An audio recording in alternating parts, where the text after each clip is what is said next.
باندې موسی علیه السلام یو ځل د رب ذوالجلال نه تپوس وکړو. موسی علیه السلام خو ډېر ماشاءالله داسې خبرې به د رب ذوالجلال سره کولې لکه چې انسان د خپل دوست سره خبرې کوي، د مور دعاګانې ورپسې وي. یو ځل یې تپوس وکړو چې یا الله ته خلک پیدا کړې بیا وله مرګ هم ورکې، دې کې څه حکمت دی؟ پیدا یې کړې په خپله او مرګ هم ورکې. نو د موسی علیه السلام د سمجھ دپاره الله رب العزت وفرمایل چې اے موسی ته فصل وکړه په ځمکه کې. ناغي فصل وکړل عملی پوهی څه وخت چې تېر شو په هغې کې اب فصل پوخ شو. نو د موسی علیه السلام ذهن جوړ شو چې فصل خو تیار شو، دا به کټکول غواړي. نو کټ یې کړو.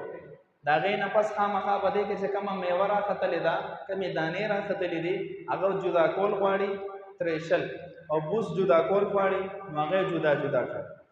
نو رب ذوالجلال دې تپوس وکړو چې اے موسی علیه السلام تا دا فصل وکرلو په خپل لاس او بیا دې کټ کوم په خپل لاس، دانې دې ته جدا کړې او بوس دې جدا کړ او دې سوځول، دانې دې خپل استعمال کې راوستې. دا ولې ویجی دا ځکه کو چرته دا دانې په دې کې مزید پاتې کېدې، نسخه کېدې، خرابېدې، د دې وخت پوره شوی او دانې خلک دې دپاره دي چې مونږ خپله غذا جوړه کړو او دا بوس دې دپاره چې بیا یې وسوځو یا یې لړو کړو.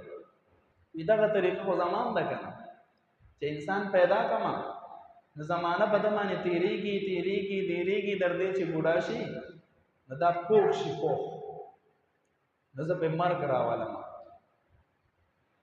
څنګه دا فصل کټ کړو په دې زه مرګ راولم، بیا د مرګ نه پس ګورم چې کومه دانه پکې ښه ده نو هغه جنت ته ولېږم او چې کوم بوس دي هغه جهنم ته ولېږم.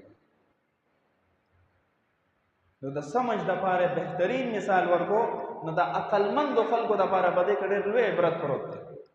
خو نن دی کو سبا دی دغه کفن به مونږ او تاسو ته هم راچولی شي. مونږ خپلې لوریانې چې ودو جهیز وله تیار کړو، دې خبرې ته لږ غور وکړه، هر څیز پکې ولېږدو د زندګۍ د تېرولو.